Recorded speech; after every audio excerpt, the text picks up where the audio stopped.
There are things we can do. We bring in good news and we give it to you. We judge it for podcast and connecting people and culture from here and up out of the globe. Foreign people who waiting to sell. The blessing that time and the effort are rest. The project is giving us here and the promise from there. The work of my life without fear. A lyrical health. Master. Play Paris, who make on you. I can't ask you to be menu. Say my journey, Tina can ask my yamu. And yes, I know money. And more I know. And you love Sktv, the best in Liberia. Sktv, the best in Africa. Sktv, the best in Mama Liberia. Muscle rather lofa and grandbaza. And I didn't ya to money, and I said ya to money, and I wanna play ya to money, and I could do ya to money, and I didn't ya to money, and I said ya to money, and I wanna play ya to money, and I could do ya to money, and I don't get it now ya to money. That's the baby, and I don't get it now. Cause you walk on my ya to money. Yeah. Sktv, the best in Liberia.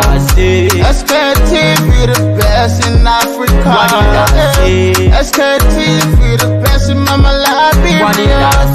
Muscle rather lofa and grandbaza. There are things we can do. We bring in good news and we give it to you. We judge it for podcast and connecting people and culture from here and up out of the globe. Foreign people who waiting to sell. The blessing that time and the efforts are rest. The broadcast we giving a real and the promise from best. To work with my life without fear. From Grandfather Nima to Lufa, from Riverside, River G to Chile, from Grand Crew, Bombing, Cape Mount, Montserrat, San to Bacalu, from Maryland, Bonk to the Mikey B. We the best in the land, yeah, LIB. We the best in the land, yeah, LIB. We the best in the land, yeah, LIB. Sktv, the best in Liberia. Sktv, the best in Africa.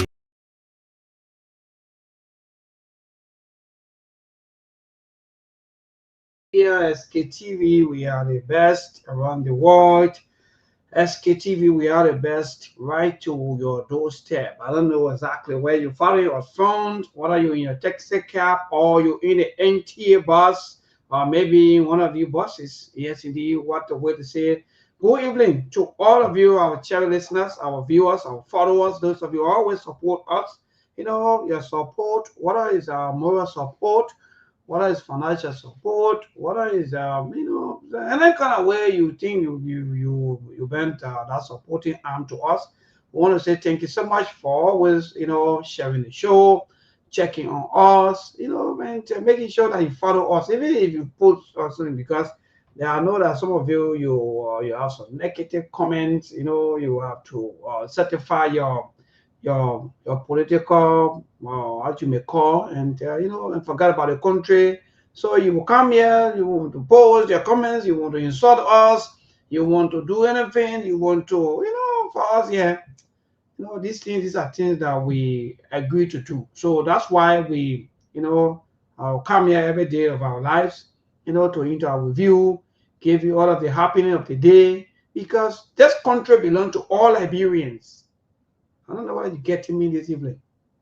Maybe you want me then to put it in the phone and manually, which some of you, your pastors, can pray it, But I hope you're getting me this evening.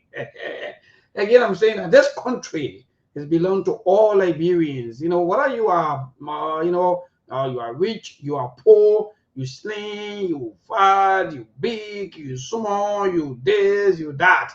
This country of ours, it belongs to all Liberians, no matter which tribe you're from, no matter which county.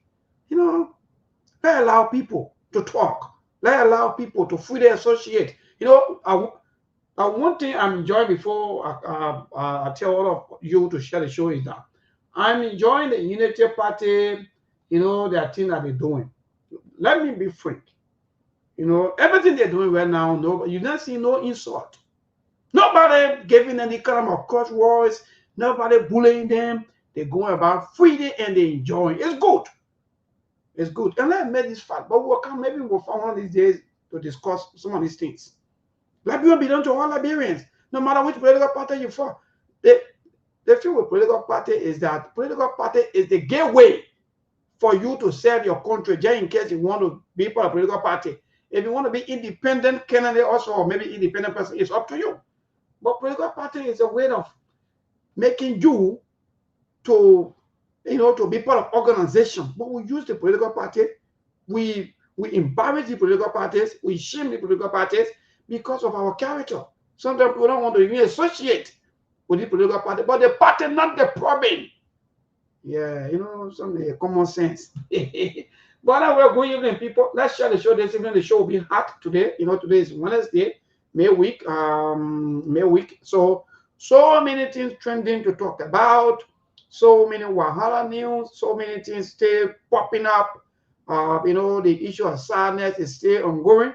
No matter how many elections come, whether it's 50 elections from now on, Liberians will stay beside until that leader that will change their life completely without doing politics, witch hunt. You put your hand behind other group of people and you start going after other group of people, the kind of political tactics, making the country to be so divided. No. Until we have that leader, let's move people. Share the show. The show will be interesting today. Sorry that last evening we have to go off the dot. The weather was not too good, so we had to go off the dot. But thanks to the team, headed by Mr. Kane, Monk, another brother Aliu, and our team, our sis Fanta also came out. I was watching later when I went home, but that was really great. I enjoyed the show too. Sometimes too, you got to go home and watch some of these. We watch these shows, these various shows. Some of you don't know.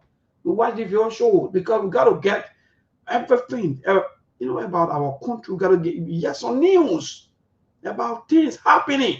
Don't get angry. Some of you. I read your comments. Even on so many platforms, I read your comments. You are always angry. No, don't be angry with people. Be angry with the system. It is the system that getting you and myself to be where we are today. And these people who control the system are the ones who's supposed to be holding their feet to fire. They're not the other people, the propagandists who are insulting people about to buy. You won't get angry with. Don't get angry with them. It is the system. So share the show, people. If the system was good, trust me. If the system was far better, where Civil 7 making $350, people, their jobs everywhere, yeah, we're going to use internet to be insulting people back to back. Nobody's going to do it. But everybody looking for survival. Just imagine somebody will hold their phone and record and be shouting, "Hey, see, her development Asabu, I know Asabu was." Oh God, the country is interesting. But let me share the show, people. Developmental Asabu, I know Asabu do Asabu. Look, I don't know what I was telling you one time. I think my wife and myself were lecturing. When I was telling myself, when life is better with people, you don't have to force people to be shouting, to be forcing people to be telling about development, about the road, about this, about that. No. When you do that, then that means you are not doing anything. So you are forcing people to watch things, to agree with things, to do this, to do. No. Why the people in Rwanda, why they are not, why the Rwandan government are not forcing people to go out there to be doing video, to be doing recording here and there for people here and there. But anyway, it's a buff. The country is just different. And what I'm wrong now? Yeah. Bafua, that was why many countries can ask them what the meaning of Bafua. Look, this country is interesting. That was different. The light is crying. What happening to the light? When the light now want to get dim, those of you who are, sometimes when you see the light bulbs, I don't know whether you bear was that. You will see some of the light bulbs, that kind of funny. And before you go off, you start to what? To do some kind of funny thing, the light will start bopping, the way we can call it that way, before you can to yourself, the light already go off. So the light is crying. Yeah, the light at the House of Senate is crying that people are after his life. How you will be light again, then you need darkness? Not trying to show people. Yeah, man. So the country interest. Don't be telling some of you. Don't get angry with people. Discuss the issues. Don't get angry. Don't insult your brother and sister. The light, the man who say he's the light. Now he's struggling now for survival, according to him, that people are after. How can the light or a light be a part of darkness? Well, maybe Ali will tell us. Brother Ali, good evening and welcome. Maybe good afternoon from my end. Good afternoon to our listening audience and followers. I'm okay, my brother. How are you? Well, I'm doing great. I said maybe I don't know whether you can what kind of was saying is what the meaning of I don't know bafua. I think that one from our I think for our Geo brothers and sisters. I think we're welcome, Mr. Connor.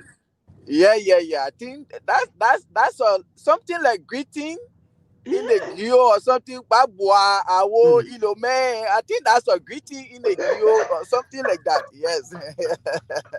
I think I said to be corrected, but I think so. Ali country, my man, what's going on?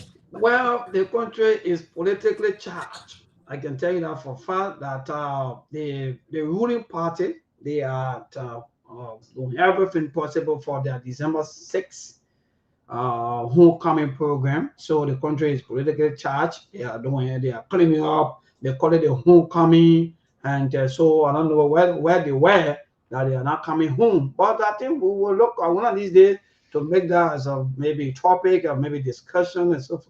But again, yes, indeed, and Senator Davis, the light also is crying wolf that indeed our people are after his life. Even though he haven't yet point finger, but he said, when people say either man in Nima, specifically talking to, if I gave him some, illustrations or maybe giving some scenario with the Nimarians, and that spark of mixed reactions. People are also accusing him, the MDR have been accusing him of pressuring to making the late Senator Prince Y. Johnson to die from pressure, because every time when you see the man, you're always saying war crimes court. So because of that, according to some of the NDR members, I follow some of them on. That's when he talk shows in Nima, and they were saying that because of that led to the death of former Senator Prince Y. Johnson. So these are grave allegations, claims and counterclaims that have been surrounding Senator Dallas. And yesterday, we were having another opportunity yesterday to speak out, and he spoke, and he said that people are after his life, and he talked about the Nimba people, when they say, I don't know, during the water, when they say either I know bathware, man, that means if you don't answer according to him, then they will get rid of you. So I don't know what I mean by that, but that also spark of mixed reactions from the public. People have their own saying. People are also asking as to whether the marriage is falling apart gradually or what's going on politically. But again, so far so good, my brother. These are trending happening. And now Aisha, Liberia, we are good, even though we in between the rainy season and all the dry season now. We don't know whether is climate change get us to where we are today, that every time there'll be rainfall, even though we almost like into the dry season, but we are still experiencing heavy rainfall after 1 or 2 days, or sometimes after a week. So yeah, so far so good. We are good to go. Yes, but today our team is sunny out there, and we want to be here up to the ending of the show. But we are good. That more good evening, and welcome to the Wednesday edition, the May week. Yeah, there's a May week edition of Sktv. Today is Wednesday, precisely. To our audience around the world, another day to be here. To our diehard supporters and sympathizers that always share the show. I don't know who can share more than you, Macho Kanga. She's one of those. and that can be on time. Sometimes maybe I can beat up, but it's once in a while. 90% of the time she will be way ahead of me, and I appreciate her for that. And to the audience again, another day to be here. We got a lot of pressing issue happening in the country. I think usually early in the morning when I wake up, after doing my first 1 or 2 routines in the morning, I usually skim over the local dailies in Liberia. And when I go over the news, I seem like we are not getting the credit that we deserve because the vast majority of the things that we discuss here are the same things that are being regurgitated in the media. We talked about the issue. But the reason being most of the media houses will skip this issue is not sexy. It's not political. It's not picking a side. Talk about job creation, you talk about healthcare, you talk about infrastructure, you talk about mortgage in the country future, how our lawmakers are getting kickback. They are not the kind of information they want to hear. And the politicians don't want to hear that either. But then why were you going to come back and criticize or make statement of the same thing we be saying? So if anybody should have credit, I think we are the ones setting the national agenda here in terms of the discourse because we are the most important issue. So if we talk about audience and talk about the outreach, then SKTV should be given more credit. We should have the more audience there because whether you go to the newspaper, I mean, I was surprised today when a guy like Amara Conan, who is on the according to rescue data technician, will come forcibly against the government, talking about misplaced priorities and how the budget is not in line with the AAD or Joseph Braga rescue agenda. And he talking about healthcare, how in some county, I think he mentioned like Obapolo bombing Sando and Grand Bassa County because I think they did something. He did one analysis looking at the population and the healthcare facility as to how much they get in the budget. It means if you're from Bapolo, bombing Sando and Grand Bassa, you only get $1 a year for healthcare. Now think about that. Why if you have to get sick 2 or 3 times with some terminal illness and you are only allocated $1, $1 in the national budget that cover healthcare in your county, it means you are dead on arrival. So that's why we are. They don't want to talk about these things, but we will keep talking about it irrespective whether people will give us credit. We are not here for giving credit. Our job here is to give the information, let the people decide. That's the role and function of media houses. That's the role. I'm not here to convince you about Unity Party, about ANC, about CPP. No, we will only give the facts. It's up to you to go and decide what you want to do with them. So I saw Erin Snow too. I don't know, you got play games with Liberian people. You guys are the same one that sit in the House and in the Senate. You're talking about you're not going to sign a bill because you demand the government should increase people's salary. I mean, like how long? We're saying that the salary that servants are making, most especially civil servants, they are not living wages. They cannot survive on no wages. I mean, like you don't need a rocket scientist, you don't need some budget analyst or some financial management expert. How can you live in like bro, looking at inflation, looking at the cost of commodity, and you want to pay somebody $100 or $125 a month or $140 per month? No, at least the bare minimum for a policeman or teacher or firefighter or city police, these people should be making at least $300 a month. Bare minimum. That would be able to at least, I'm not saying it's the most sexiest salary you could make in a month, but at least for in the case of Liberia and looking at the living condition and the inflation, at least that will be able to start a conversation. And he talking about it now. Like, my brother, you've been in the House for more than a decade. You've been in the Senate now. How often do we need to talk about this thing for you guys to come to realize that's why the country needs to address the pressing issue? And another thing, Melbourne, they're back and forth between Chairman Billete and Prince Moore. I just read a statement, but you know what? Let me turn it over to you guys. We'll get to that. I don't want to take over the show. Yeah, because wonderful. I like that, Mark, because you are quite right. These are things that we'll be looking at today. And yeah, Bob. But Ali, you just listen to your brother. What are some of the things that caught your attention? Maybe that you're following through, or maybe if not through the local dealers or through the internet. No, nothing. I never been on the internet since this morning. I say I left my house. I took my children to school, went for follow appointment, just on my way home. So you can just give all the latest updates so we can start from there. Well, so far I think Mon just said almost everything with the lead of Senator Moe and that of Representative Martin Cole, the CMC Wahala. Yes, indeed, it's still ongoing. And there are a lot of reactions. People are reacting. People are bringing out claims, counter claims. But again, with the budget issue, yes, these are still people having their own views on the budgets. And you're right, because, like for example, how long will it take the Liberian government to even think about the civil servant? Because everything they do on this son, or in fact years, they will always want to reference the civil servant. But how much are they giving the civil servant? Because even when as we speak, the U.S. rate is not even stable anymore. In fact, the U.S. rate, in fact, even lost from the market. So people are not changing either 175, 174, 170, as which they want to change people money. So now, if the civil servant they claim that made 150 USD per month, and some of the civil servants are saying that no, we made $90 US and we made 7,000 Liberian dollars. So if you even combine that, you will not even reach 150. But again, that will not even go. But more, I think this is politics. Yes.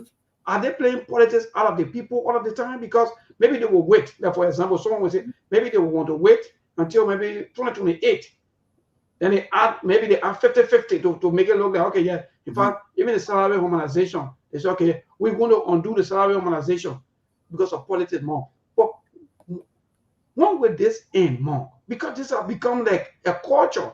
And most of our leaders, they are benefiting from these things with the letter Senator Edwin Murphy Snow and all the rest of them that have been in our house for ever so long. Yeah. Let me say, maybe that's how they maintain power, and they will play both sides. You know, they will be monitoring the public reaction. When there are news out there where the public go against or the public are opposed to, then they will pretend like they're for the people, right? And they still continue business as usual. I've never worked in government like Liberia, right? You just look at common data, you just look at the situation in the country in terms of living condition. Do I need to remind a guy like Edison that I've been in government for how many, maybe up to 2 decades? Do I need to tell him how much it would take to sustain the average civil servant in Liberia?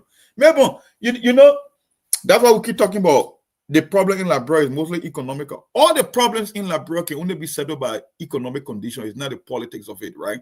The reason you want to reduce the size of government, right, so you can pay people decent wages. But when you want to reduce the size of government, you got to create more private sector jobs. That's why people look to the private sector. And one of the things that Simon Freeman said, when you ask the average kid anywhere around the world, they want to be a doctor, they want to be a lawyer, they want to be an engineer. In the case of Liberia, no, he wants to be a lawmaker or president because the only job that he sees in the whole country that benefit people, that give them more wealth in the quickest time possible for doing literally nothing and give them a guaranteed income over 6 or 9 years. That's why a kid growing up in Liberia want to be a lawmaker or a president rather than be a doctor or engineer or a lawyer, because that's the situation in Liberia. They don't care. It's all about what can we do, keep them in poverty for as long as we can, play God when it comes election time, and then they will re-elect us because it will look like we are trying to do something for them. But in the long term, no, the voters are the one playing the losing game, and that's exactly what happened. You know, I listened to a guy like Amra Kone. I saw him crying during the Joseph Boakai time and all the things they did to bring this government power. Amra, you former finance minister, and you're talking about one of the things that he said we're spending more but achieving less. Since when you got to know that? Or when it comes to the development, I mean, the spending sector, the AAID spending sector, or Boakai own development agenda, or his so-called rescue, because they keep changing the name. It was rescue, then it became AAID, then it became Kappa Colondo. I don't know which one they are using right now, but he's saying more than 313 million will come from development partners. So it means the people who are not Liberian, they got more interest in Joseph Boakai policy than Joseph Boakai himself. And the second thing he mentioned, he said, the external financing will exceed domestic commitment, which means rather than Joseph Boakai financing his own agenda by using the budget by doing strategic spending, they will be looking at borrowing money by adding on more debt. And you know, more debt means what? More interest, right? Because you don't take debt. When you take on debt, you must pay interest. And the more interest you pay, it means you get still in poverty. So it means even if they will borrow money to implement the arrest agenda, the Liberian people won't be well off. They will be worse off because you're taking more money to finance his agenda. But you're talking about 1.2 billion. But why would you want to go and borrow? Because in fancy terms, when you say external financing, it means you are only going to borrow more money from African Development Bank, World Bank, with big interest rates, sometimes the domestic or lenders. But at the end of the day, who's going to pay the debt? Who's going to be in the debt? Who's going to pay the interest? And if we're paying interest and in deep debt, then it means we are not making progress. So Amra Kone is saying that Joseph Boakai's own agenda is there on arrival. It does not make sense. It's not realistic. Coming from former finance minister and a sitting lawmaker. But the question is, how do you address this problem?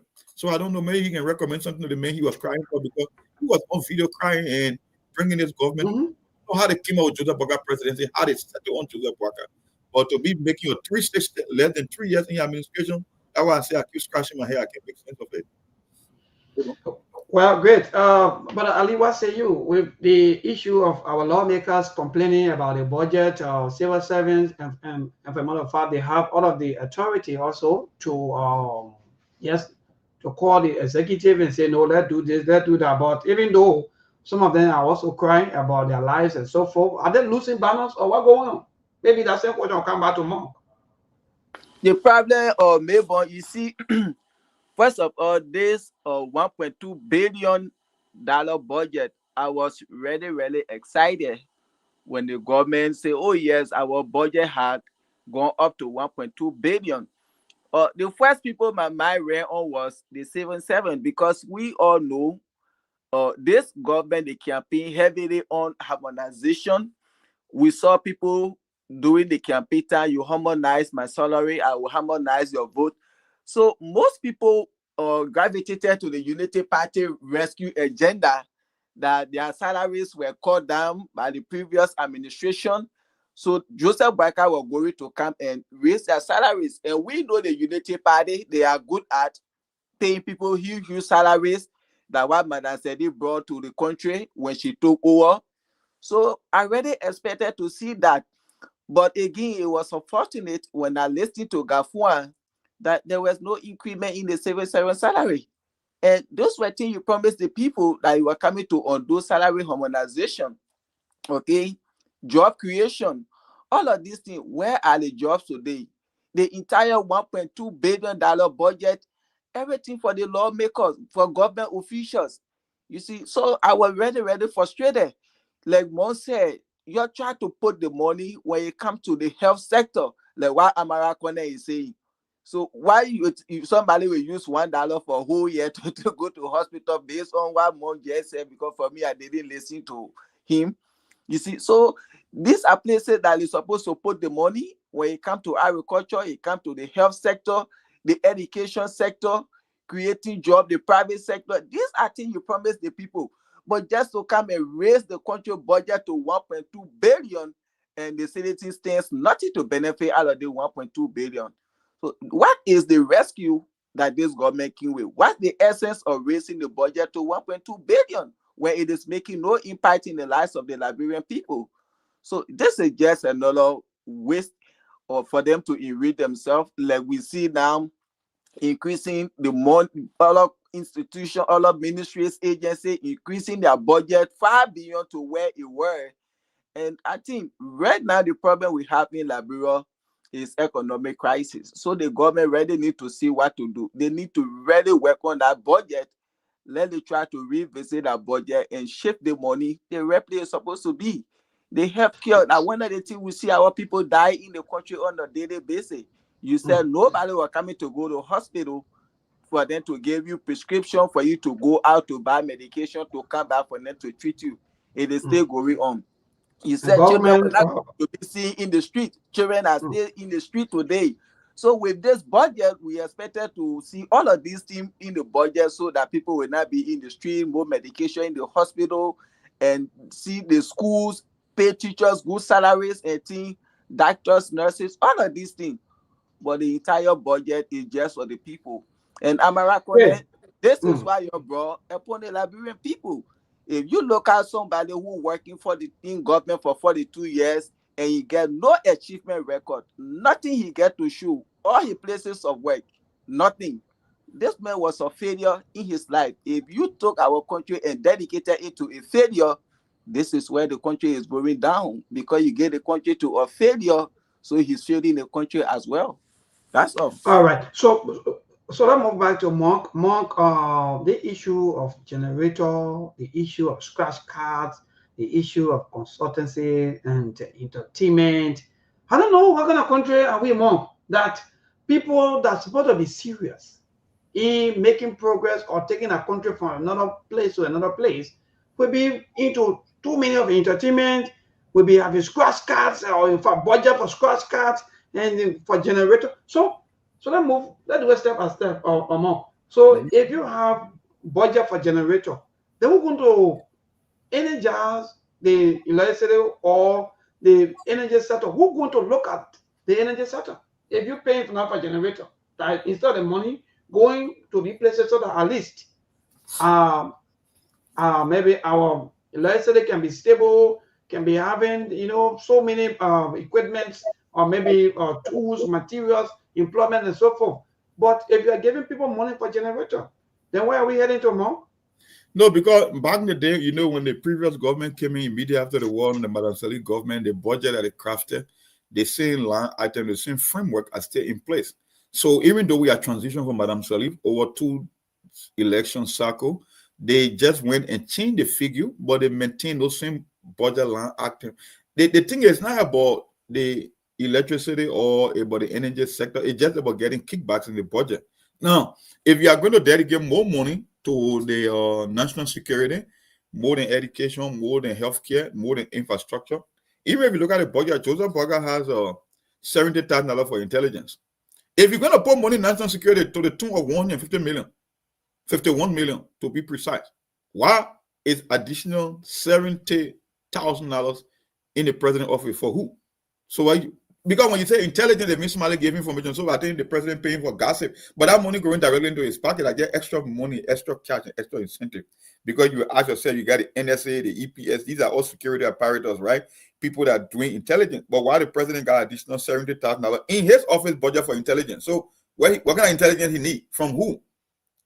So if the NSA is there and the EPS there, all the security apparatus that take the vast majority of the money, why would you want to put additional $70,000 in the president's office for intelligence? So that's just why it is. Like I said, the whole government almost operating like a money laundering entity. You know, when I read a statement from Snow, and it almost like he and American sat down to decide what they were going to say in the media, because he was talking about misplaced priority and fiscal plan. Then one thing he said that got my attention, he said, unexplained budget increment, but failure to address the bread and butter issue. So that's what we keep saying.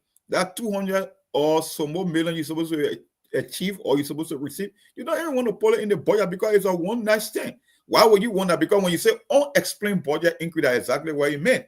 You never deal it incrementally. You're not coming from the taxpayer. You're not building the tax base. You're not creating more jobs, because the reason government create jobs or help in creating jobs so that more people can pay taxes back to the government.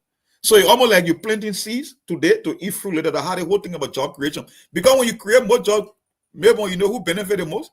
The government. Every job you will create, somebody must pay taxes back into the government coffers. But in your case, private sector not growing, no job, unexplained poverty, recession. I don't know whether we are at depression level now. I mean, you can describe whatever you want to describe. But the question is, how can you play the magic of increasing the budget and the people themselves that are going to be supposed to be the beneficiary, they can see nothing happening in their life? You know, I keep making this argument on this show. One time, one of my big brother called me. He said he was talking about the whole thing about, because the first president that promised during the campaign season that I was going to take our budget to $1 billion plus was Cummings. And he said he would do it incrementally between 3 to 5 years. So he asked me, he said, why is the difference? I said, because the solution that Cummings gave and the proposal that he gave, it was more people-centric. He was talking about growing economy. That's why he used the analogy of the rest bowl. We got to make the rest bowl bigger so more people can eat. He was in the future and people in government and lawmakers. So the Unity Party, no, their own is about the lawmakers. So that's the difference. So technically, if you want to put it in layman terms, Cummings want to make the bowl bigger so everybody can eat, but Unity Party came with a bigger bowl. Only difference, there is no rest in the bowl because it's not there for you, it's only there for them, right? That's just why it is. You just come from 800 million and all of a sudden over there you go to 1.2 billion. But the 1.2 billion, nobody can see the 1.2 billion. The policeman cannot celebrate it. And more to that, Senator Thomas Nimle Yaya of Grand Jila County also, in fact, he said that there are some teachers that went at his office and they carry their pay slip of $8,000 Liberian. Can you imagine that? So $8,000 Liberian is probably about 40. By this time now, I think it's around about 48, either 48 or $49 US. So Mark, either 47 or 48 US. So So the senator is not telling us that teachers went at his office with their pay slips. And which one they pay slip? It's government, right? And most So of them are on voluntary level, voluntary basis. They are all Yes, teachers yes, of the yes. system. Volunteer teachers. Most of them, if you pay somebody or 8,000 librarian, how much for half bed rest? Thinking about rent, thinking about transportation to go to work every day to come back. You going to teach 5 days in a week from Monday to Friday. The transportation, you know, I don't really know this government. The entire budget just for themselves, it makes no sense because these are places that is supposed to put the money. Those teachers who have been on volunteer, we get people today, they are fighting drugs, they are volunteer workers, all of these things. Today we get nurses, we get doctor people graduating from nursing school, they're going to do volunteer work, all of these things. So why did they carry the budget to 1.2 billion when it is not there to make impact in the lives of the people? What the essence of the $1.2 billion budget? Why? well, so I think we'll chip on this a little bit. Then we'll move to Senator Darrell's, accusations, allegations, and so forth. Then we'll go for the news break. When we'll come back, Like, we'll talk a little bit. Yeah, so quick, let me ask this question to the two of you.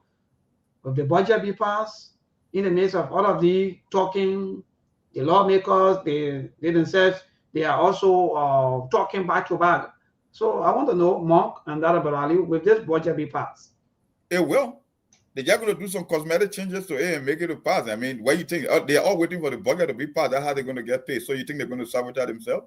They already increased the budget, something that the regular people are not going to celebrate because there's nothing in it for them. Matter of fact, the people even increase taxes on the poor people from 10 to 12%. So it means they didn't only increase the budget and put more money there for themselves, they even put more burden on the typical Liberian by increasing taxes. Can you imagine that? You are not creating jobs, you increase the budget, nothing there for the Irishman, the policeman, the firefighter, the nurses, the teacher, nothing there for them. Then you turn around and increase sales tax on Liberians. Can you imagine that kind of a wickedness? But they will most likely pass it. They don't mind the theatrics about them complaining, they want to add moralists that they infer Liberian people. No, if you infer the Liberian people, the budget alone will say it.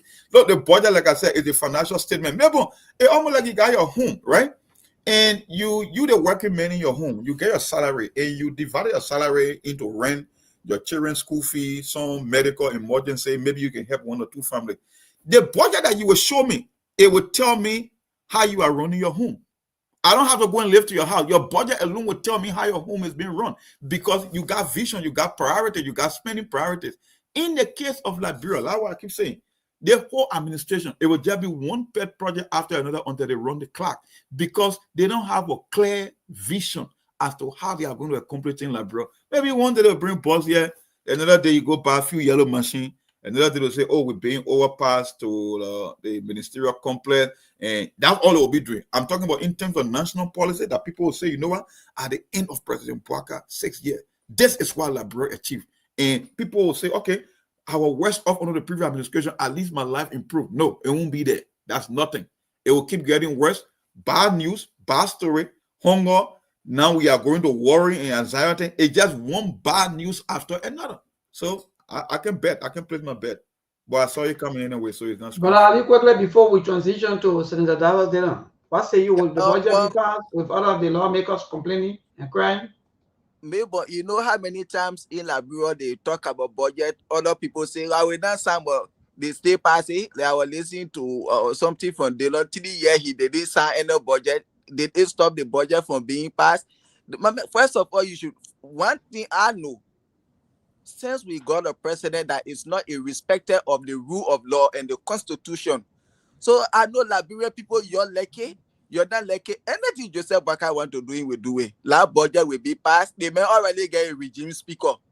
So that's the first thing. All of the other lawmakers in our house, they lucky. One Richie Kun down there, last budget will be passed. When we get Nyombi Kanga over there, you lucky. So let's just talk about different things now. Like you were saying, probably maybe 2027 or 2028, that's the time they will increase the budget again to 1.5 billion. Then they start to increase civil servant salary. So they can say, oh, yeah, you see, we probably were coming to increase your salary. We did it because they do that election year. That's it. Like one time we sat on the show, we discussed they see wasteful spending. Why should you pay me $10,000 US? And when you pay for my scratch card, you pay for my gas, the generator to my home, you paying for that. The gas my card is using, you pay for everything. Things that I'm supposed to use my salary for, you pay for everything. Why the essence of pay me 10,000? Even my own house, you gotta pay for that. But anyway, we discussed that thing, and the next day in Ghana, we heard what the president did there. Can we do the same in Liberia? This government that talk about wasteful spending. These are things we expected you to do. You carrying the budget to 1.2 billion, you're trying to cut all those wasteful spending. This was some of the plans of Mr. Kumi. You see, to see how you can impact the lives of the people, but you increase the budget at the same time increasing the GST on the citizen in the country. So look at that's a double wickedness they are carrying on in the country just to enrich themselves. So the budget will be passed. That's the answer to your question. All right, thank you. You know, Liberians, we love politics. So all of these things, some of them, they're not even taking notice, or in fact, they don't even care. In fact, some of them don't even know, but they'll be paying on new. But I move to Senator. Yeah, quickly, then we go for the news.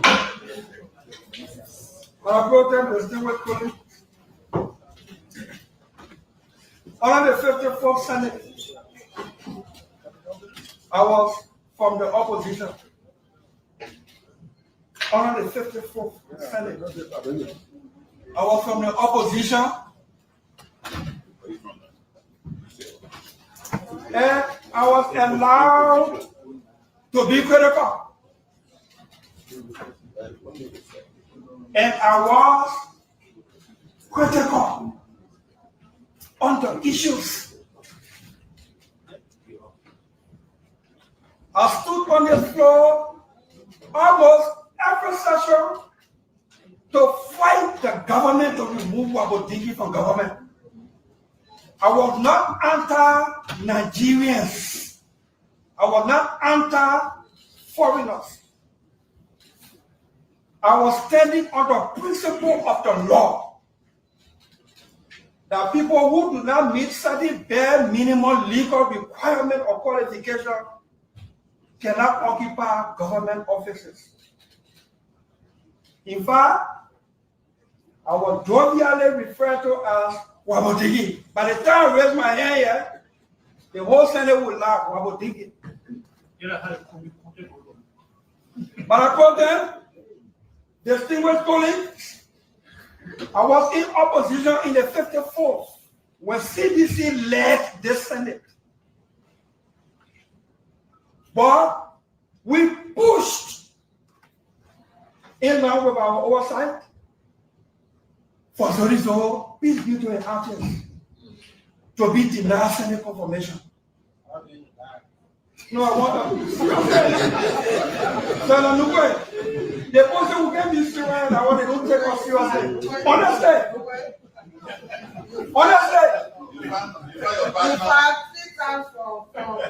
Yeah, please. But I told them, distinguished colleagues, Toga Nimlet was named designated chair to head LERC, the Liberia Electricity Regulatory Commission. He was CDCN under a CDC gavel. We led the Senate to reject him. But I brought them, Darlington Kale was nominated by President Weah, a CDCN under a CDC gavel.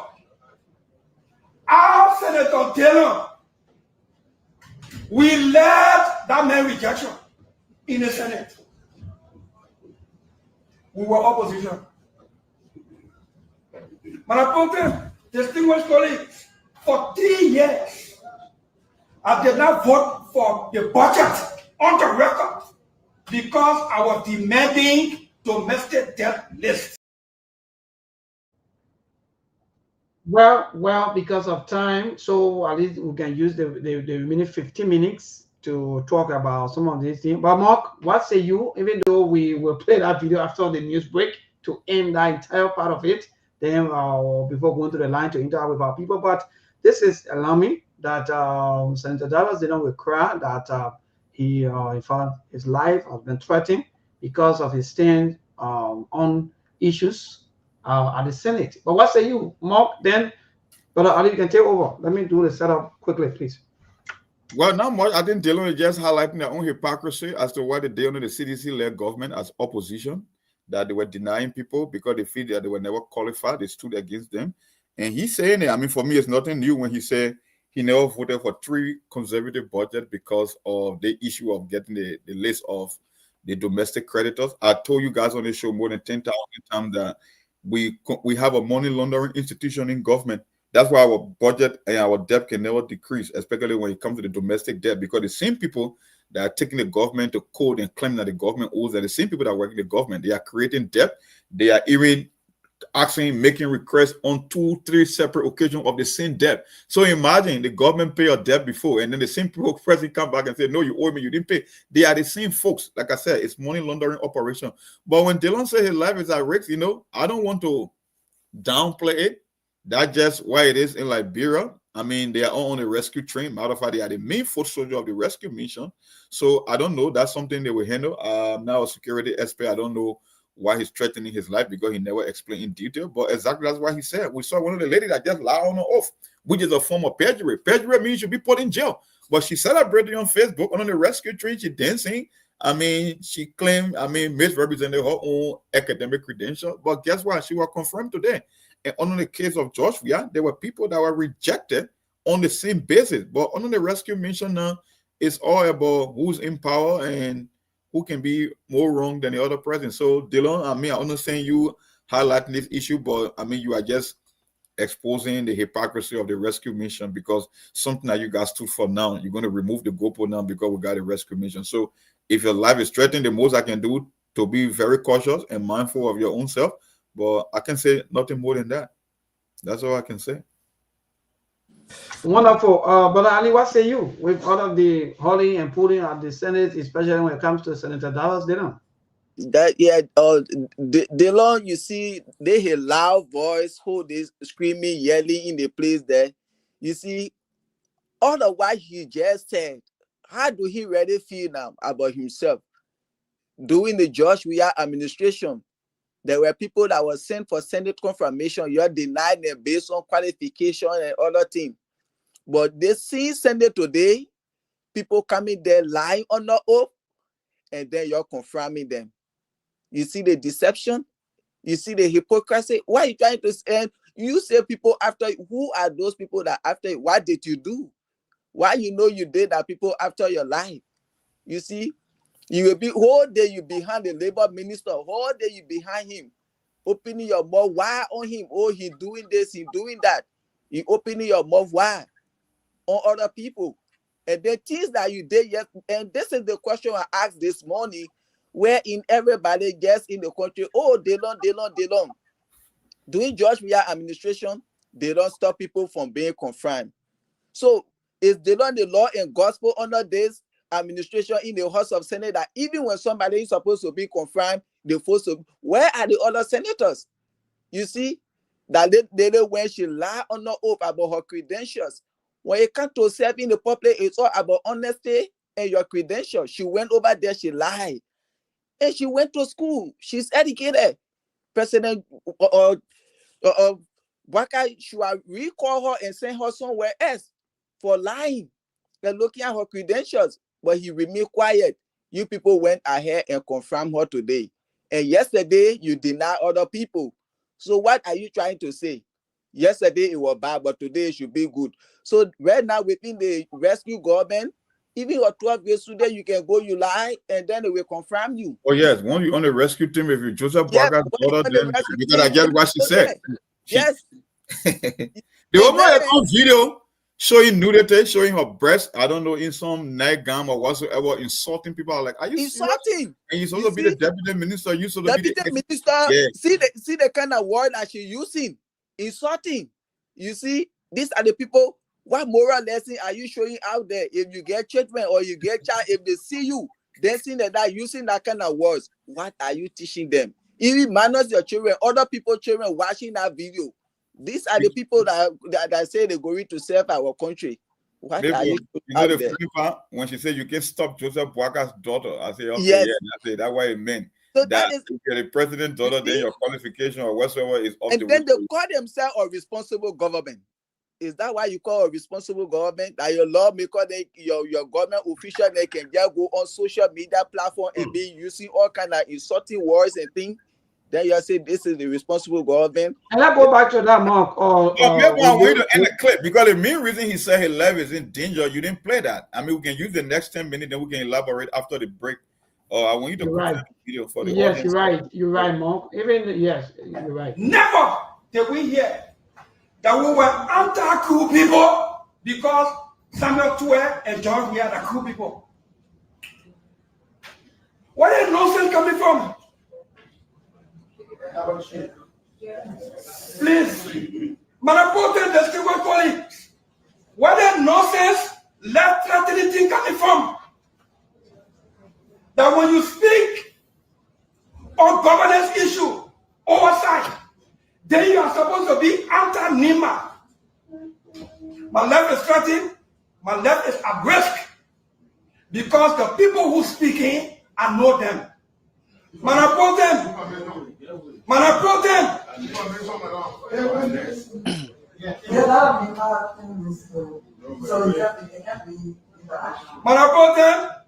the Minister of Public Works must be brought before the Senate. The Minister of Labor, I want to make a case. If it makes sense, okay. If it doesn't, fine, I can live with it. The Minister of Labor did not go to his house to make a wild allegation to the effect that he was nominated by President Joseph Nima Boaka to be Minister of Justice. His nomination was formally communicated to the Senate in keeping with the law and the practice, and that our Darius Dillon, as senator, fought his nomination in the Senate until the president withdrew him. He did not say that in his living room. Madam President Pro Tempore, all of us in the Senate, in our Senate chat room, we have the video. The Minister of Labor, he is angered in our exercise of our oversight responsibility on the work permit issue, went to the government-funded, sanctioned press conference at the MICAT, Ministry of Information, where he said on video, live, that Senator Dillon is against the people for NIMA. It's the same way I'm targeting him because the president nominated him. His letter came here and I fought it until the president would do him. In our same press conference at the Ministry of Information, regular weekly press briefing, the Minister of Labor said that that's the same target I used to target Senator Chris Johnson, peace be to his address. And that's the same thing I'm doing to him for another NIMA person of that. But I told them, I'm not afraid, but my life is threatened.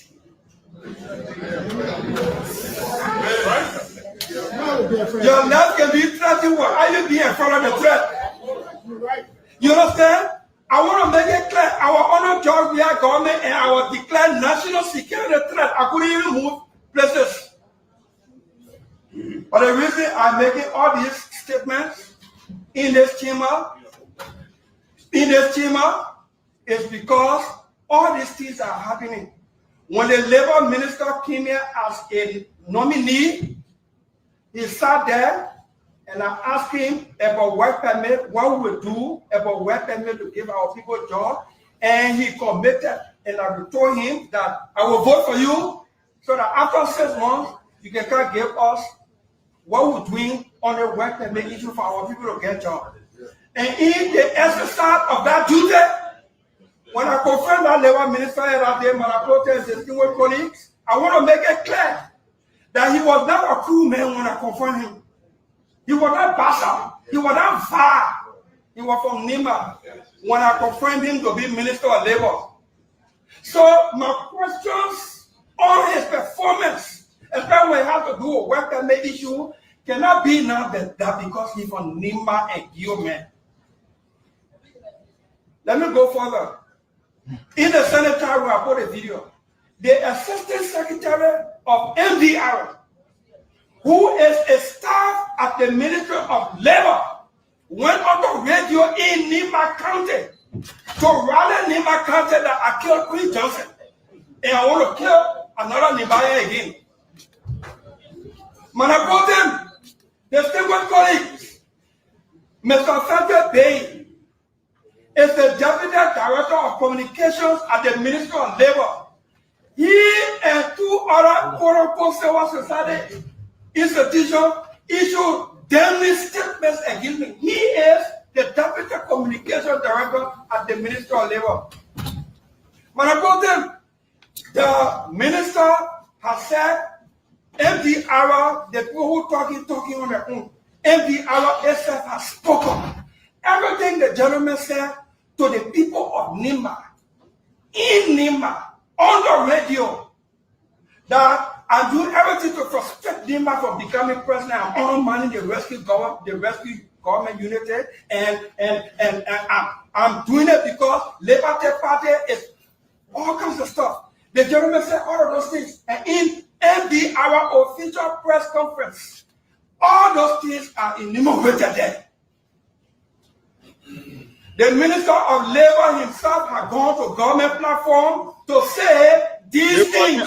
He's the chairman of MDR. Yes. Yeah, Marshall can use a few minutes before going to for a news break. It is indeed interesting, Mark. Yeah, you know why the different times make in politics, and that's it. Darrell Dillon is 100% right on that one. You cannot threaten his life because he tried to exercise his oversight responsibility. Whatsoever he did, Prince Johnson committed a crime. If Dillon called for a war crimes code, that was not it was not against the law. Anyways, he's on the record for committing crimes and atrocities. That's one. But for you to insinuate that because Prince Johnson died, Dillon was the cause of his death, so he shouldn't exercise responsibility. That's what Dillon said. There were a lot of people from the Southeast that we did not. But I never heard crew people or pastor saying, oh, you deny our children. So how can you be targeting this man? And I what Dillon say, I know them. I know they come from, they are tribal. They have a history when it comes to instability. So he know what he's talking about. And two things in that video that I caught when I was lawmaker, that what Dillon said, that what the post said, we are not serious here, right?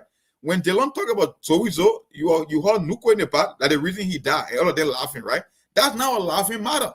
But for them, it's comedy, it's comedy headquarters, it's comedy club. That's why they get paid. Nobody going to keep them checkmate there. They don't care. And the second thing that Dillon said, yeah, you don't have to be afraid, but your life can be at risk. But for them, they believe that, they were laughing in the background. How can you say your life is at risk, but you're not afraid? No, I cannot be afraid, but it doesn't take a risk on my life. I could be threatened. I cannot show any sign of being afraid or fear, but it doesn't mean that the risk does not exist. And what Dillon is saying, I'm not intimidated, but I just want for you to know that the risks do exist because he's trying to put me in total confrontation with the people of Nimba County, even though I'm doing my job. And when we talk about the work permit, right? The work permit issue is a regular thing that been happening, the illegal issuance of work permit and taking jobs from Liberian getting to foreigner. So how can Dillon be wrong? Dillon is 100% right on this one. So if I was the protem and the plenary in the Senate, we will summon him to put you on the record because you cannot be intimidating or lawmaker for exercising their oversight responsibility. So let me start there, Ali. You can take us home. We'll go to the break. No, but they think that MDR a unity party thing. So, like you said, let us summon the labor minister and all those allegations from Senator Dillon, and let he come and explain his own. Let you hear it because, as he said, he was critical in George Weah administration, and nobody threatening, nobody say anything. But why now? In his own government, and he trying to make the record straight. Because they promised Liberian people job. We can be giving work permit to people coming in the country to be washing cars, to be pumping gas, to various gas station and things. So he been doing well. So I think the only thing is let the someone the labor minister and let him come and explain his part. That's all.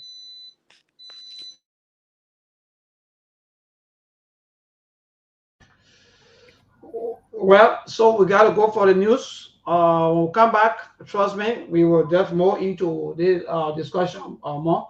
All right.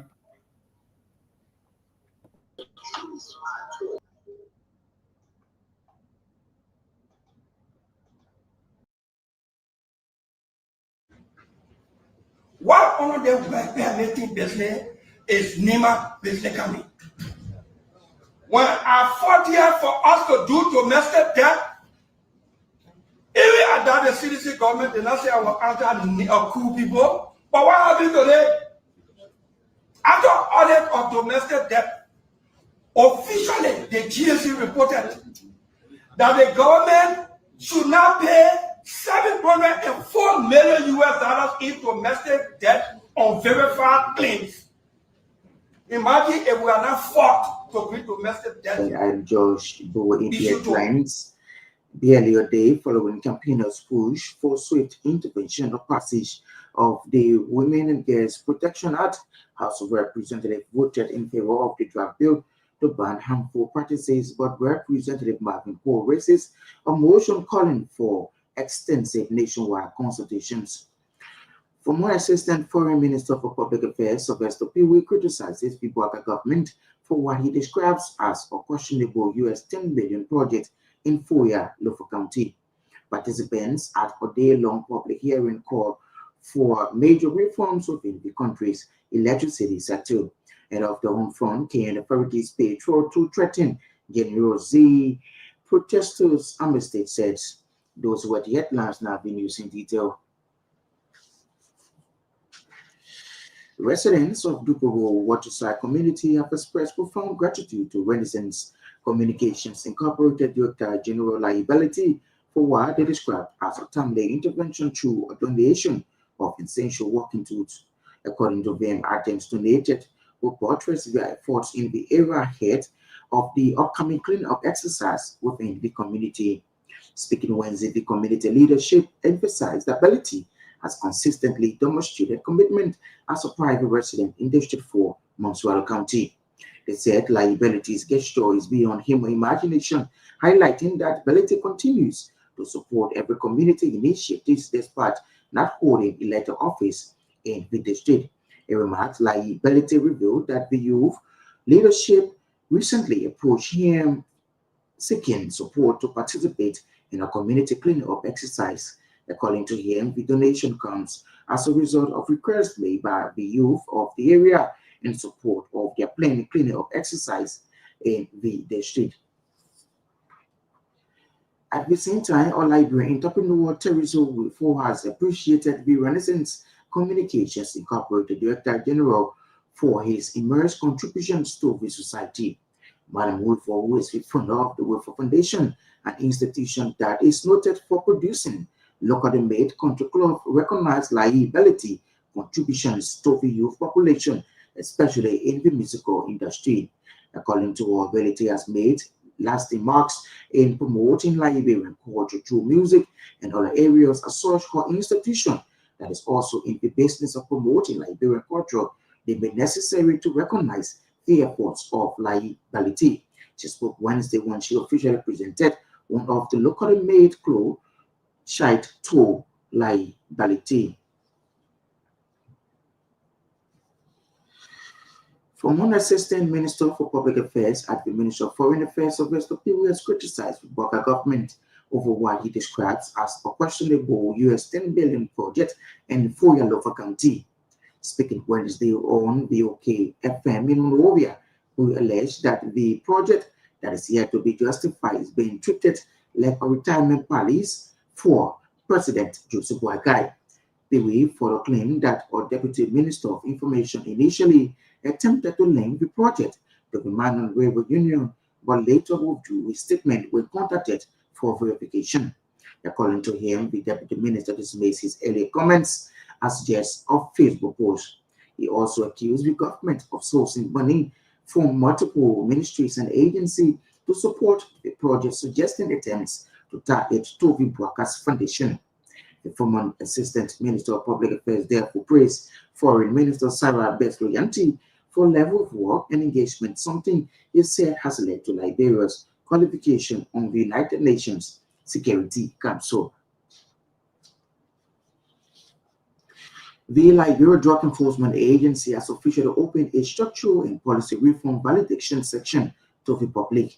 Speaking at the workshop in Monrovia, the officer in charge of the Liberia Drug Enforcement Agency emphasized that the policies are not merely documents but guiding frameworks that play a meaningful role in shaping institutional decisions.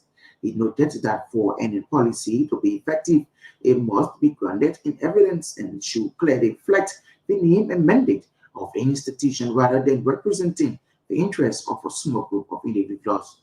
He added that policies should also align with current day's reality and outline the changes needed to strengthen the future of the Liberia Drug Enforcement Agency. The Liberia Drug Enforcement Agency officer in charge, Victor Biago, explained that the primary purpose of the structure and policy reform validation section is to work collaboratively to identify gaps and determine what should be improved within the agency. Victor Biago is calling on the agents of the Liberia Drug Enforcement Agency to take active actions and ownership of the process and help develop strong, impactful policy that will transform the agency moving forward. Meanwhile, Fitzgerald Biago has expressed strong confidence, stating that after the reform policy validation framework is completed, the Liberia Drug Enforcement Agency will have a reform validation policy that is robust, forward-looking, and implementable that will help develop policies for the next generation. He further stated that there are other documents that have not yet been implemented by the Liberia Drug Enforcement Agency and emphasized the need for a policy that will fully align with the institution's mandate. Several participants at a day-long public hearing hosted by the Liberia Electricity Corporation, that's the Liberia Electricity Regulatory Commission, according for major reforms within the country's electricity sector. The Liberia Electricity Regulatory Commission on Wednesday convened a public hearing to review the Liberia Electricity Corporation's application for an adjustment in electricity tariff. The interactive section brought together community leaders, youth groups, students, representatives, and government officials. During the event, authorities from the Liberia Electricity Corporation made a detailed presentation on the proposed tariff charges. During the question and answer segment, several participants complained about numerical delays that continue to face when seeking service from the Liberia Electricity Corporation. They appealed to the corporation's management to strengthen and decentralize its services in order to help curb electricity tariff and improve access nationwide. Giving an overview of the event earlier, the chairman of the Board of Commissioners, Claudia Kita, disclosed that the meeting was intended to educate and solicit the views of participants. Deputy Minister of Mines at the Ministry of Mines and Energy, Charles Amuri, emphasized the reliable and affordable electricity remains essential for the well-being of Liberians. He reaffirmed the government's commitment to expanding and improving power supply across Liberia. Meanwhile, the senior commercial manager at the Liberia Electricity Corporation, George Tawala, delivered a special presentation outlining the details of the proposed tariff structure. Also speaking was the country manager of Transco, CRSG, Jerry Taylor, highlighted the challenges associated in supplying electricity. The public hearing formed parts of the ongoing national efforts to ensure transparency and efficiency in the electricity regulation and service delivery.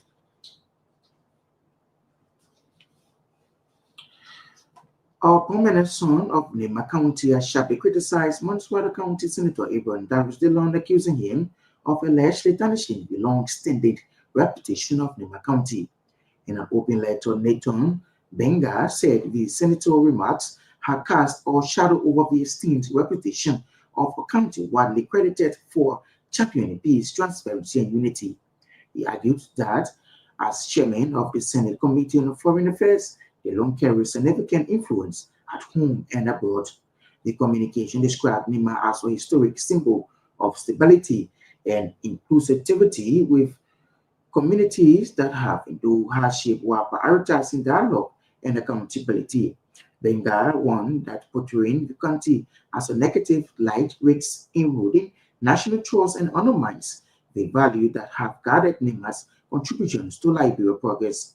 Benga also reflected on Nima's political support for national leaders, noting that many residents have backed progressive cause aligned with the Senator Dillon's own platform. He urged Dillon to retract or clarify the statement and to embrace the discourse that strengthens national unity rather than deepens division. The letter concluded with a call for constructive engagement to reinforce the bonds that sustain Liberia's resilience. The funders of the United Blind Association have rejected a recently held secret election organized by Laha Tolo and the National Union of Organizations, declaring the process illegitimate and not representative of the association.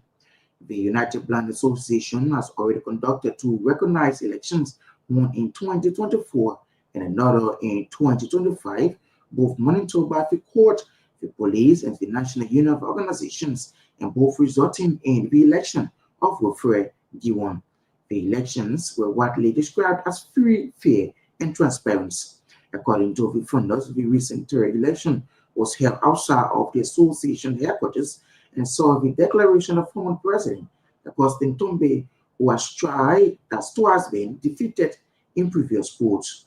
Speaking at the news conference in Monrovia, Elite Incorporated Peter Mark Canyon stated that the funders do not accept or recognize the secret election results. He, however, called for peaceful dialogue to resolve the ongoing internal crisis, noting that the Bolon dispute continues to undermine the association's progress. Canyon urged both parties to remain calm and appealed to the public to cooperate with the incorporator as efforts continue towards a peaceful resolution. The House of Representatives has voted in favor of the draft bill to ban harmful practices, including female genital mutilation, to citizens across all 73 districts for broader engagement before a final decision is made. The decision was reached during Tuesday's sitting following the presentation of a preliminary report from the Joint Committee on Gender, Health, Internal Affairs, and Judiciary, chaired by Nema Briggs Mensah. The committees had earlier been mandated to review the bill submitted by the president seeking to prohibit all harmful traditional practices in Liberia. After the report was read and open for discussion, Representative Marvin Cole of Bone County raised a motion calling for extensive nationwide consultations. Representative Cole argued that the draft bill, given its cultural and social significance, must be thoroughly discussed with citizens, especially those in communities directly affected by the proposed changes. He emphasized the need for inclusive dialogue, noting that the people must be given the space to express their views, concerns, and recommendations before the legislature proceeds with any final action.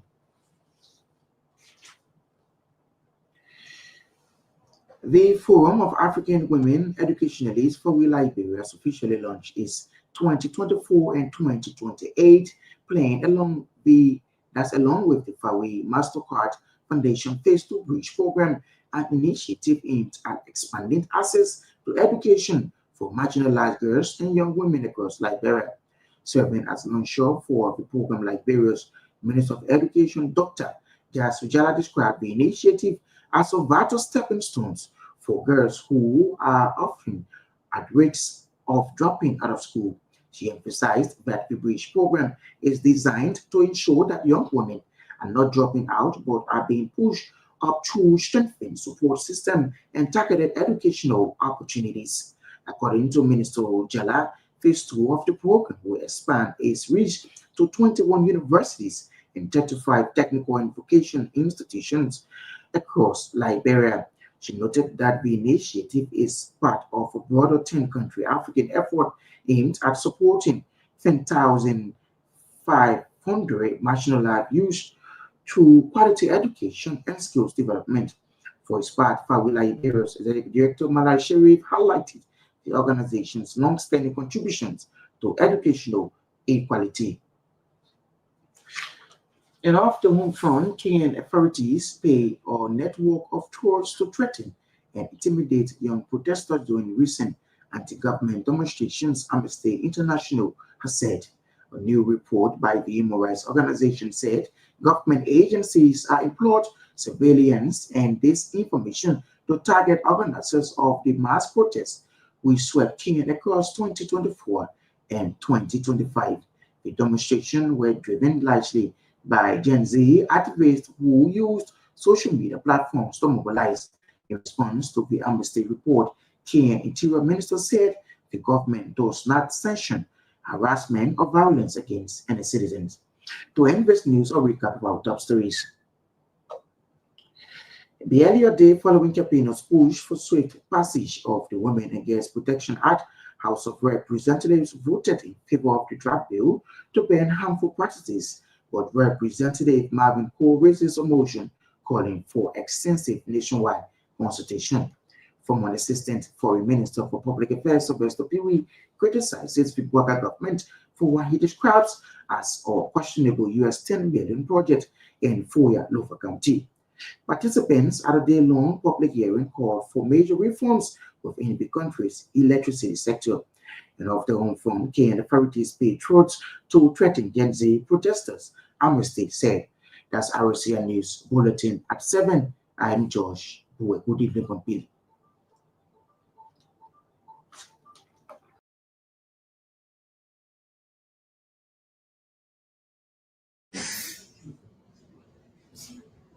This is not talk. This is not talk. You got all serious people. They'll do anything. So I'm asking the Senate, and let me close. I'm making a case for Mr. Eugene Fagon to be brought before the Senate. Because what he said that we have on tape, video, in our chat room and on social media was not against Senator Snow, was against the Senate. Was against the Senate. At this point in time, Liberia has seen plenty quote-unquote heroes. But by the time they die, they are forgotten. Especially all kind of way. My left is threatened. I'm serious about this. I have no negative will toward Nima. I just committed my vote. All my colleagues know I have to do that. To commit vote in advance, especially doing confirmation hearing to somebody. I committed to Matileke Tingma last week because he performed, he convinced me that he can be a good minister of mines. I committed that vote. He's not from Grand County. He is not from Riverside or Sino or Gredu. He is from Nima.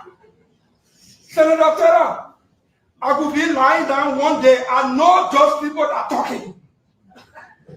During the war, when war started for Nima, everywhere a Nima man who had gone enter, he said about because he expected everybody to be from Nima. I know them. I know them. Well, I know them. Mark, we're back after the news break. I just wanted us to end the entire. Yeah, so I know them. So what say you, Mark? I guess you, maybe the two of you are following the news. If so, what are some of the things? If not, then let's continue with our discussion. But that's the end of the video. Finally, the man said that he know the people from Nimba. There's a saying that when they say "I know Bafwe" or Bafwa, and you gotta respond to them. But go ahead, Mark. yes, but I think we're back. But I don't know whether you're watching the news. If so, because I guess maybe sometimes during the break, all of us we go for a break. Maybe we on a different thing. But what say you, Bafwa? I won't break, but I follow the entire news. But what caught my attention on that news, I want to leave a hanky to Chairman Kim. Then we'll go into it tomorrow. Wonderful. But let's move on now with Senator Davis. I think all of the allegations, they are all grave. But then let's move back to the issue of trouble. What we always call witch hunt, pick and choose, taking your side, and are you sensing something like that in our society? That okay, it is our time, so let us, even whether it's good or not, let us not talk about it because it is our time. Is that what you are sensing or value? Because someone will say, "Oh yeah, that happened." In fact, since 1847, it's still happening. But what are you sensing? But I just say that this is the rescue government. Like I remember the Ambrose man when he sent a communication to the president that those people who are working in governmental position and they are still holding party position, the president should dismiss them. Those people who refuse to declare their assets, the president should also dismiss them. And somebody said it that we blame you. You know how we fought to bring the rescue government to power. Now you're coming to tell the president to dismiss somebody and you're not even say part of us. So that is it. When you from the rescue government, whether it is good or it is bad, don't speak out. Just let it roll. So for Data to be calling out the labor minister, we know he has been so critical on the man when it comes to the issue about work permit, because this is a government that told the Liberian people that they were coming to give them jobs. Everything the previous were doing, Liberian people, all they needed were jobs. And for you to come today and giving work permit to people coming to the country to be pumping gas around here, to be washing cars and things, then they don't critical because Liberia continue to say we don't have jobs. Jobs that are supposed to be given to Liberians, the labor minister is over there giving out the jobs to foreigners. And again, the labor minister too, what can he do? He need to contribute to the budget. So these are some of the things. So, but he has been so critical on this man. But as I said, that the MDR and the Unity Party. And to that, but I'll either move back with the entire issue about is our time, because we follow the latest, or in fact the newest confirmed Deputy Minister for Internal Affairs, Urban and so forth, and Madam Binta, in fact Bintu, right? Bintu Fatima Atisalif. In fact, she was saying all kinds of things, if I going live and using some vintage, even though she was praising her daddy, but she was also using some voice, and some of the voice was directly going at a fellow female. But So, find the video there. Play a video. well, okay, Mark. But go ahead, Mark. We're asking you, but then we're not getting you. So, but go ahead. What I said for the video. What was the question again? I think I wasn't paying attention when you got the question about Senator Dallas, allegations, and what are the issue of it is our time, the issue of pick and choose, which one are these things really glaring? Are these things really? These are all facts that because Monk is not part of our camp, so we'll do everything possible that maybe to stop Monk from getting anything that you want to get. Is that the kind of society are we building, Monk? That was the question. Well, that's it. I don't know, but in the case of Dillon, like I said, I think he's right on this one for the labor minister to target him, to pin him as this someone who is against them, like against Nima County. I don't know what the labor minister himself is insinuating, because if he cannot get the work permit issue in order, and like Ali said, you promise to create jobs, and the work permit is literally the gateway to getting jobs in Liberia. You cannot forgo Liberians in the midst of high unemployment and prioritize foreign individuals in the country. So I don't know why he believed that there is a counter thing, or except the labor minister want to tell us that the labor ministry is for Nimbayans, because the work permit is for the country. Is the permit that will give you to be able to seek employment in this country. So I don't know what Dillon is wrong at. Dillon is right. So if you're going to threaten the president by making reference to the late senator, then you must come before the plenary in the Senate and answer some question, because you are directly risking his life. And we know the country he's from, we know their history. That's what Dillon said. When they say this thing, we know what they mean. So he's not taking it for granted. Matter of fact, he mentioned another person from the I think he said deputy director, for information from the same labor ministry, telling the people of Nema that Dillon is targeting them. I don't know how is an attack on Nema County when we're talking about national issues. So I will reiterate again that Dillon is 100% 100% right on this, he needs to be called in for questioning, because it makes no sense that when lawmakers try to exercise that oversight responsibility, and then you think that they are targeting you or they are targeting your tribesmen. I don't know, because Dillon make the case when we were denying people like Solis and other people that came for confirmation, nobody told us from the Southeast or Krupo say, oh, you're attacking Krupo. No, they were doing it based on competence and giving the lawmaker the chance to exercise their oversight responsibility. I don't know why when it comes to Nima County, then it's something different. So the only thing I can take from this, except the labor minister wants to tell all that the labor ministry belongs to Nima County, and that is not the case. The labor ministry falls on the executive branch and for the entire country as Liberian. Nobody's targeting people from Nima here, so don't even play that game. If you want to target a lawmaker, you can target him individually without giving all that crap. And more, we will also look at that maybe hopefully tomorrow or maybe throughout the other days in a week, because even that ministry, there are a lot of news about nepotism to the highest. At the highest order, yes. That's why he think. That's why he thinks Dillon is targeting people from Nima. He has literally turned the ministry into a base for Nima County, and that's not how it's supposed to be. Because one time somebody did or analysis, I think they said more than 87% of the employees are Nimbai. Yeah, because they said from the minister, deputy, all the way down, all the way in front, they are all coming from Nima. Well, we're going to do our own research. Even when I listened to Gibson Jerome, when he was naming, he just said that just not by looking on paper, he was able to name up to 17 people in the ministry. They are Nibarians. And there are people who were able to put pen to paper, like you said, more than 80 people. You see, I mean, more than 25 to 30 people, they are all Nibarians coming from Nima in that one ministry. So like the labor ministry had turned to Nima County, just how Josiah Joker. Yeah. Josiah Joker had 10 CSA to Lofa County. Yeah. Almost every week they carry people over there. So Lofians, they carry there. That's what happened in the country. You see? Well, that's it. We will check. Those of you who are following us, you can also do your own check, because mind you though, I can still recall during the previous government, because people come from the southeast, 6 counties from the southeast, they were calling the entire government for eastern government. Just a region. Then if a county, only one county, maybe dominate a place or maybe a working area or maybe a ministry, that should speak volume. So those of you out there, if you want to check up, you check, you find out and give us this information. But even some of the drivers, they don't also calling on you, but they also give us all of the other information, even though they are right now, it's not easy. They are also, but I think Senator didn't also make one statement about Zolizo, and someone also accused him of maybe making, and you were talking something to Mob before going for the news break. You said that's not a joke, and they were laughing with that. You were laughing at that. That's why Dillon made a statement and said that why the people say they don't take us seriously here, because Dillon was in the process of giving an instance where people from Southeastern went for confirmation and they were denied, and he was using the case of Zolizo, and when he said it, then Imaya Duko said that's why he died, and everybody started laughing.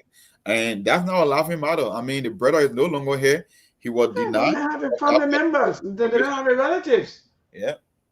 Well, let's go to our sister. Let me see, because it's not easy. I don't know who she really threw in the top to, but actually on a very serious no more. But I play the video for the monster. So people are big. This video is not easy, but we'll just play the video for a few seconds, then we'll call it off. And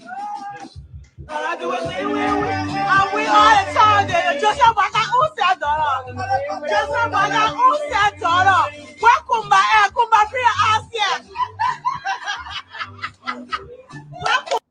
Well, Mark, I think we got to call it off. Yes. So far so good, Mark. So women in politics, and women, these are people that are always advocating and fighting for 30%, right?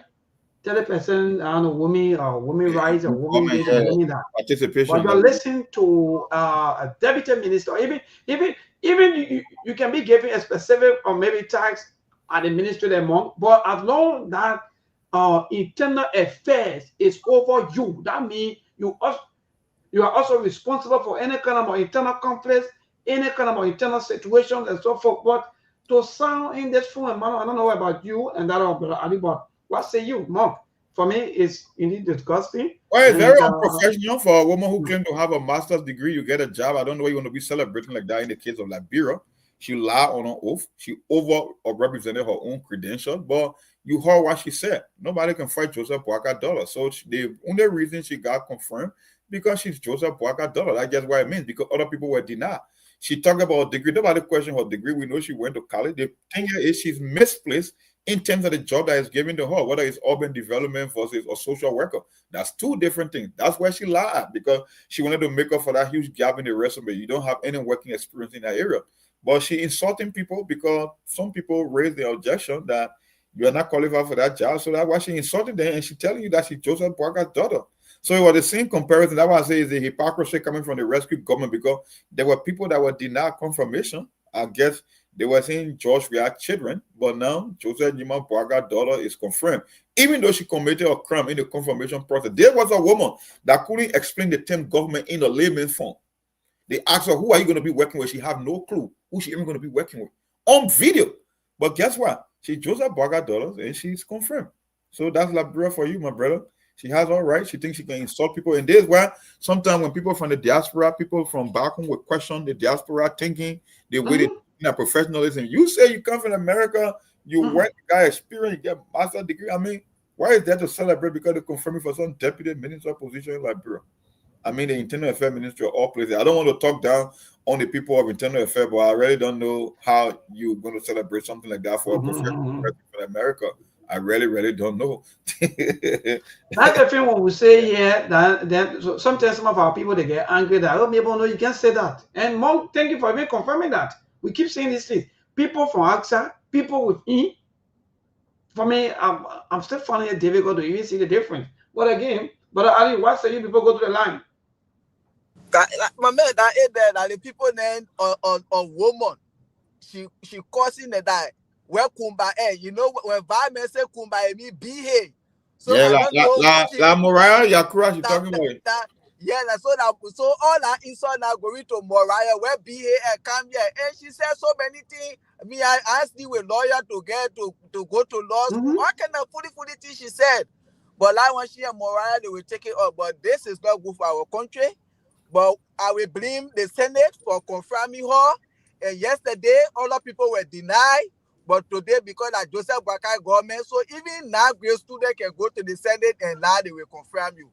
So that just said that, my brother. Let's listen to our people. So quickly, in passing, Mark, before, I don't want to mention, but before the late presidential or the late Minister of State for Presidential Affairs, in fact, his soul rest in peace, great speak. All of the allegations, all of the tension, all of the things, sometimes they use to say he don't want you to be the cause. But how come we still explaining all these things? He's there, it's still happening, right? That's it, huh? I mean, it's a culture, it's not about the individual, it's all about the practice. That's why I say the people from overseas should exhibit the highest standard because you come from another part of the world where people expect a lot from you. You cannot go in Liberia and pretend or behave like someone who have never traveled before. That's what they call unprofessionalism. In a real country, from that video alone, she will be recalled. They will overturn that confirmation, but that's Liberia. She's the president's daughter, so you can kiss that goodbye. It will never happen. Let's hear from our people, my brother. Wonderful. Yeah, let's go straight to the line to interact with our people. David King.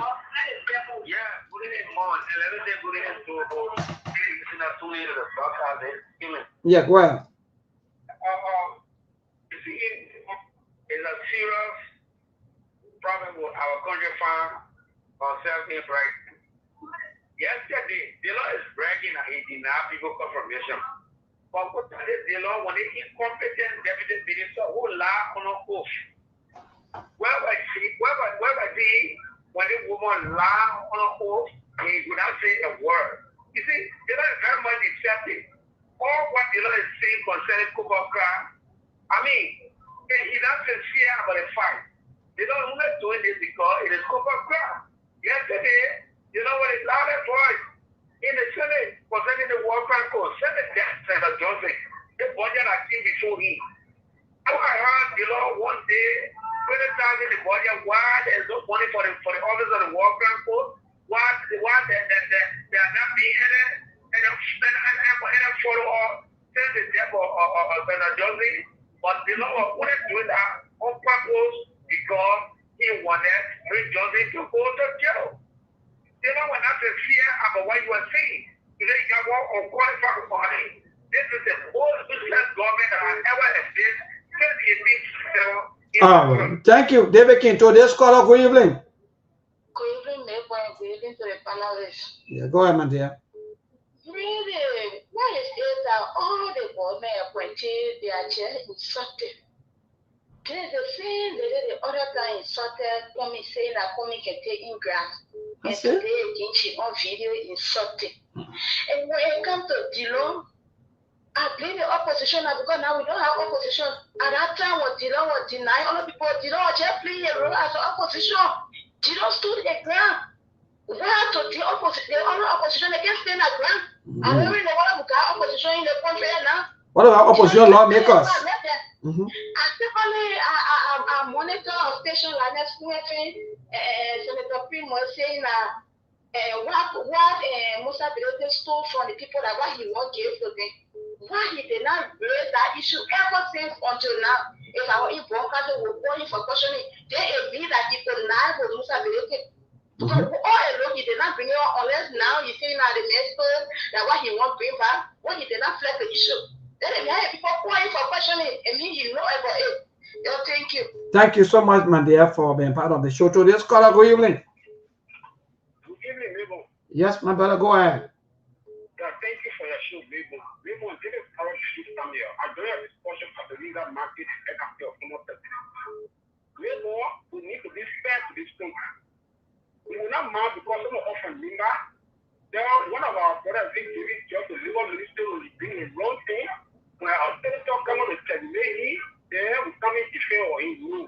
We will not be doctor to this country. Like this for everyone. Mabel, those guys, the MDR, who today they are in favor of people who are where were they to embark for a speech for Prince Johnson?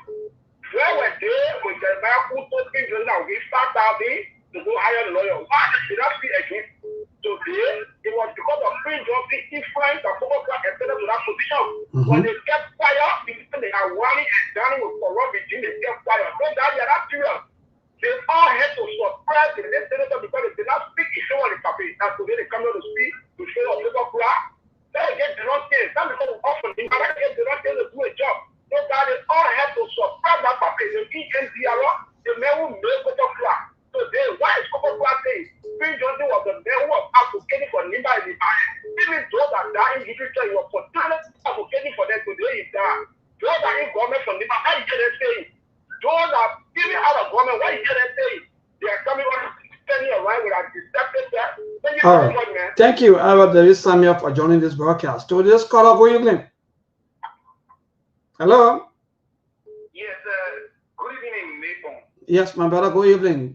Go ahead. Your name and from where you join us.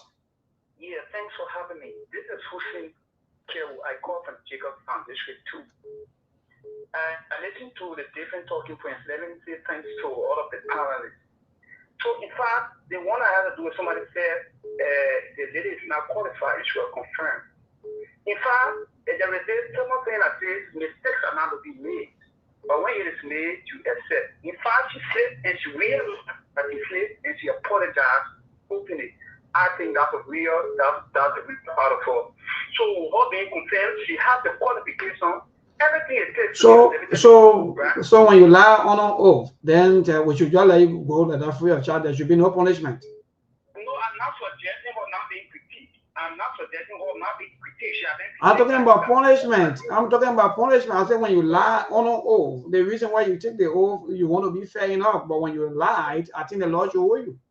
Are we all saying that she might be denied of the job? With all of the qualifications because I wish suggesting that she might be denied. I think that would be very fair. Because she apologized, right? So I think we should accept the apologies and move on to see her performance. So when I still beat them data from Liberia and I come back and I apologize, will you forgive me? Just in passing, I just want to say that for the main reasons I call is the issue that has to do with Nima Kande. In fact, in Liberia, people, I don't think we really appreciate people who work in the church of the country. Today, the application for senators, they know over the period. Was talking about reform and openness in the Liberian Senate. It was shown up their diversity. Now,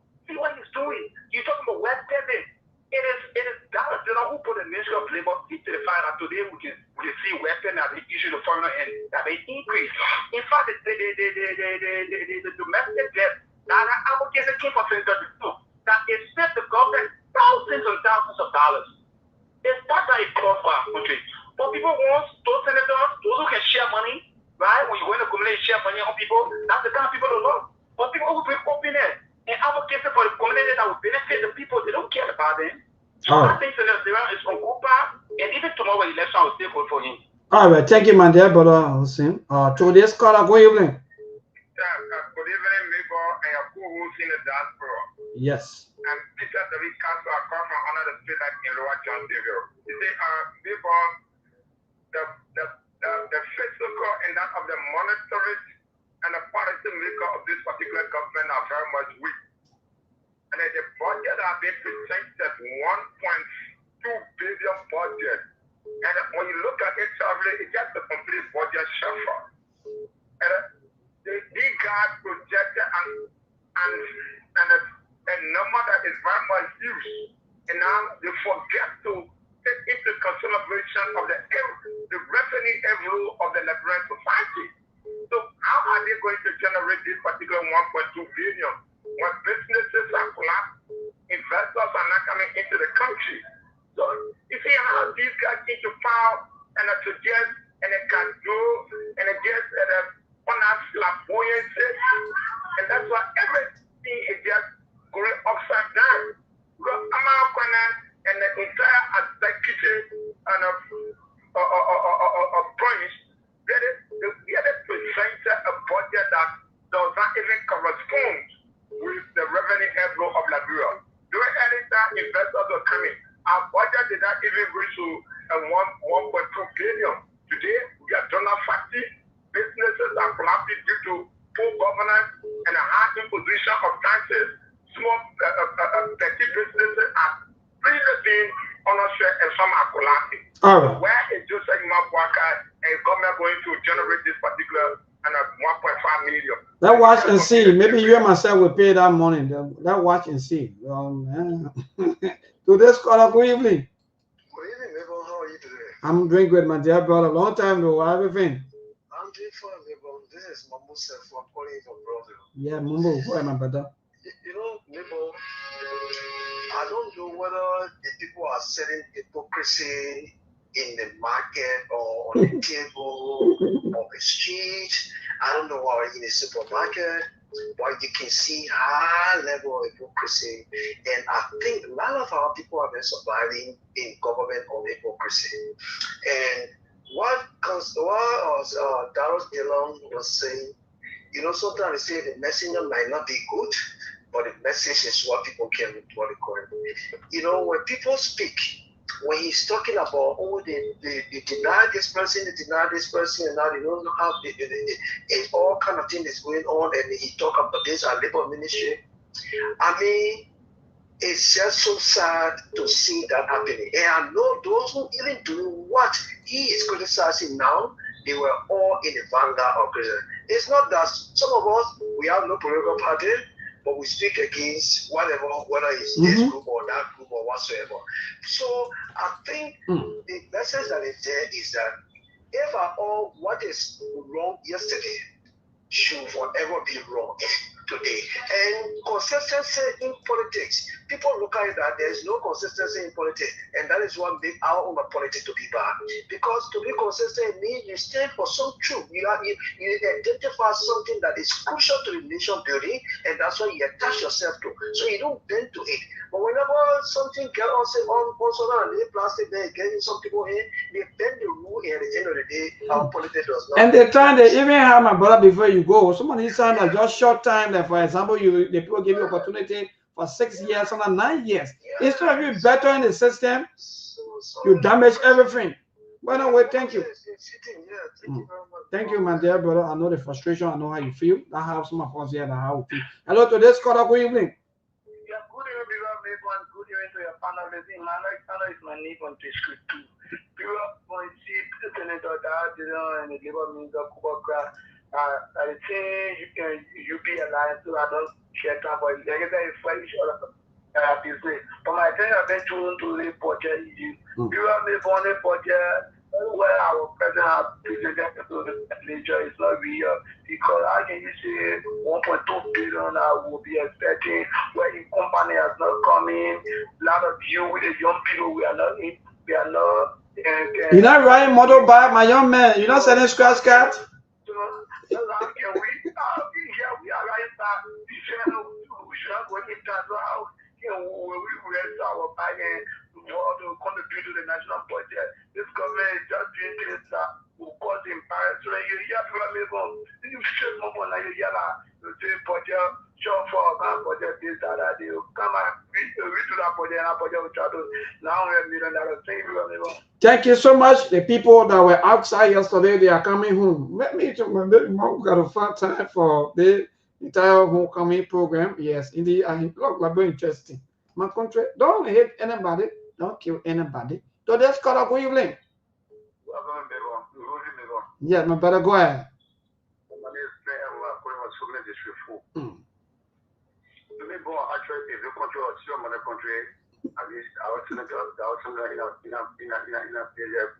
will very serious focus on the email of development of the state.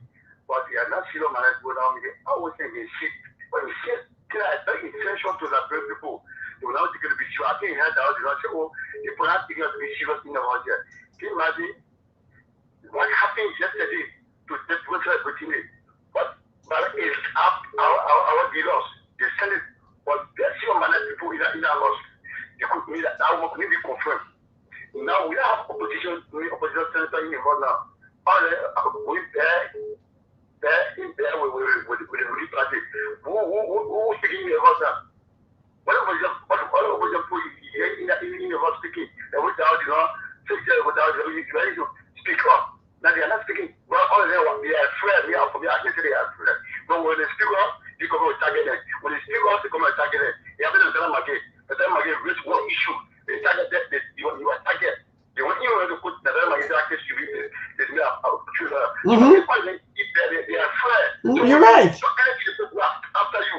So they hear nobody just talking about. So everything is a yes or anything is a yes or anything. So that's the end. All right, my dear brother, that's a few more calls. To this call. Oh, wow, pity. Sorry, Joe. All right, to this call, good evening. Thank you. This is Dr. Prince Kolake, and I'm from this town from District 2, Johnsonville. So, I formed with heavy heart. Look, I listened to the senator. There's something in public speaking because scapegoat. Look, we make a blanket statement on entire violence. In fact, characterizing us in a negative form. I think the Honorable have crossed his boundary. Look, we are about to erect checkpoint on most of his saying. Not because NDR people have had a lot of press conference saying you are against their chairman or whatever. Some of us, we have told them that no, you can't blame Honorable DeLong. But what is so surprising is while the Honorable is only expecting his anger on Mr. Cooper Cran and leaving the other places. There are several ministries. So yes, the first time you call the man to order, in fact, you invited Euro Communication, you invited the man, you can make the man. We praise you, and we saw the poster. We felt it was in good faith. But to every time you appear, only that one ministry. Every time you appear, only that one ministry. They say everybody get about this better than maybe that the member. So you think when you're fighting the man for party. And the man, the position he has, he carries some people there for his party. You think they run for you back? So if they are fighting you, you must have pull out blankets, all of us saying, I know how people looking, my life is in threat, what have you, It is about time the Honorable watch his footsteps and you watch while he's talking. Some of us, we will be very well focused on him because you can't make that type of statement. We from Nima, once he said in Biden, we not do this and that. We will make you and we will be here with direct checkpoint to any other activities, especially the one that even against your campaign. Yesterday, you told us, in fact, you told us that you will be getting 70% to march around the website. You said you will be the changing police for us when it comes to any issue discussing what get close to. But once in that border around security nature, today, Honorable DeLong, How often have you come to the public to acknowledge about what happened in behind closed door? Only because you are one and done it with the current regime. In fact, you are there. One of some of our Ghana is what Honorable Dillon have already recommended somebody to go at that ministry.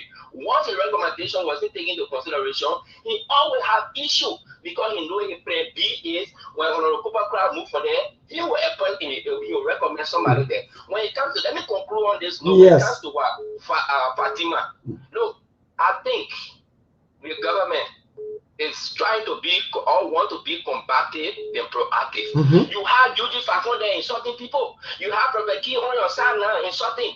Then you go and you brought another person that insulting Kuma. In fact, if the cause of sinning, they are very serious. The committee that quote unquote confirm that unqualified woman, they should call to order. They should call to order and have fought on no complaint against her. Because you can't be confirmed, you can't social media, they say, well, to my head. In fact, that will bring a bunga this. Why should you make such an authority? All right, thank you, my dear brother. We got to go. Take a few more calls. We'll go. Thank you. Those of you who from, you know, I feel, you know, the country is not easy. In fact, we are the 9th poorest country in the world. So you must know when you're doing up. Hello, Chairman. I'm okay. Thank God. Go ahead quickly.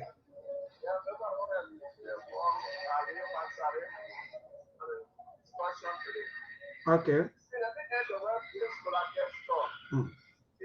International border, one person said about it now. I'm sure one agent said I will speak to first the truth to the border. You got it, you got it, you got it. I will speak to first the truth to the border. But just the statement on the whole car. Why is it that MK is not going to tell it? Wow, this place, I don't want to put the people in the national border.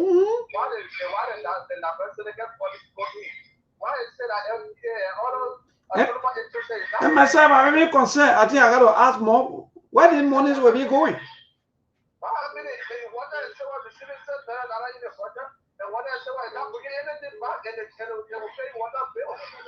is somebody saying that the government don't see this thing?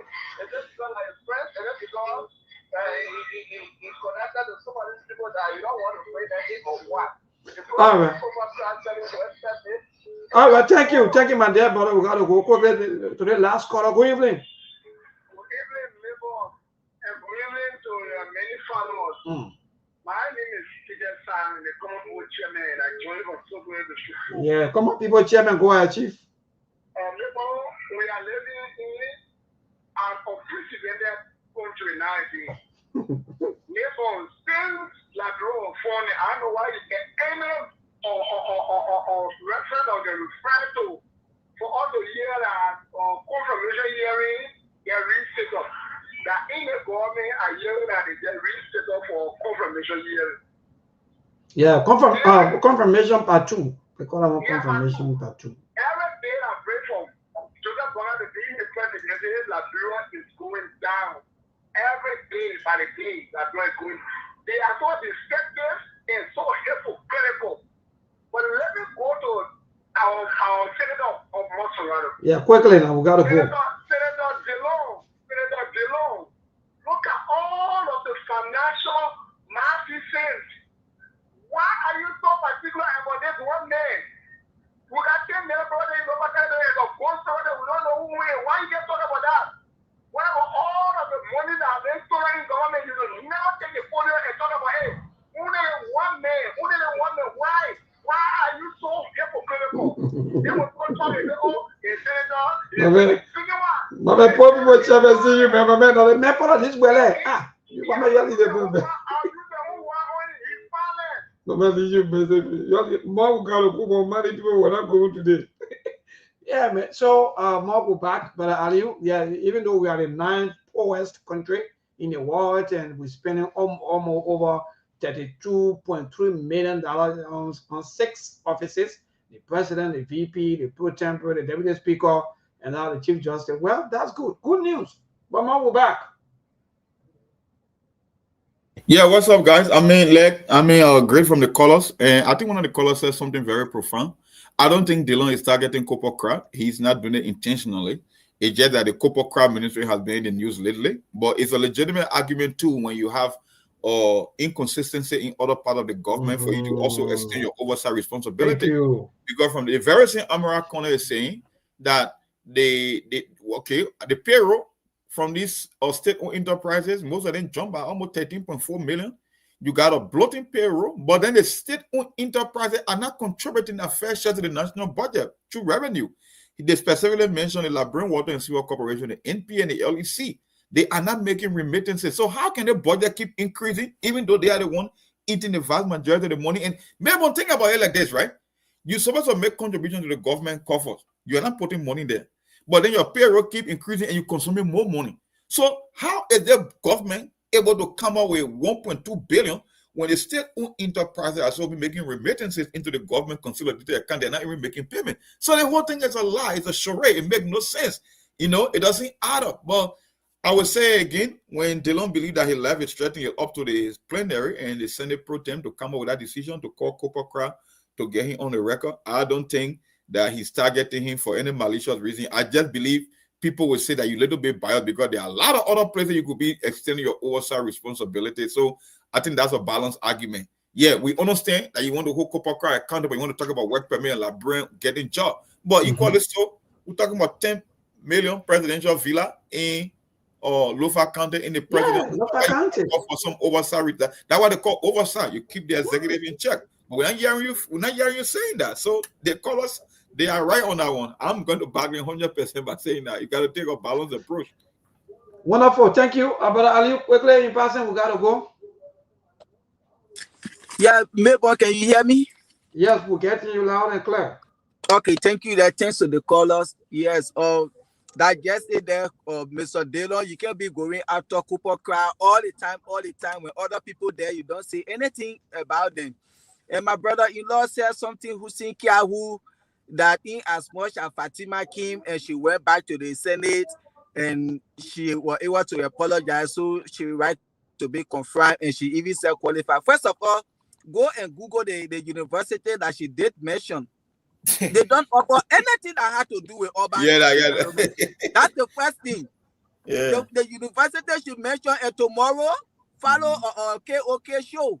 The person who went to do all the research to the university, he will be on the show tomorrow. Yeah. And all the recording, all the audios. She lied intentionally on her oath. All because she wanted to get that position. She lied. Fatima went to school. She's educated. She can serve anywhere in the government, but that identical position she has been misplaced. And these are some of the reasons why our country continue to fail by misplacing people, putting them to where they are not qualified for. So they were to deny her for lying on her oath, that alone. And she doesn't qualify for that position. So don't come and say that. So thanks to the callers. God bless America. God bless Liberia. Thank you all.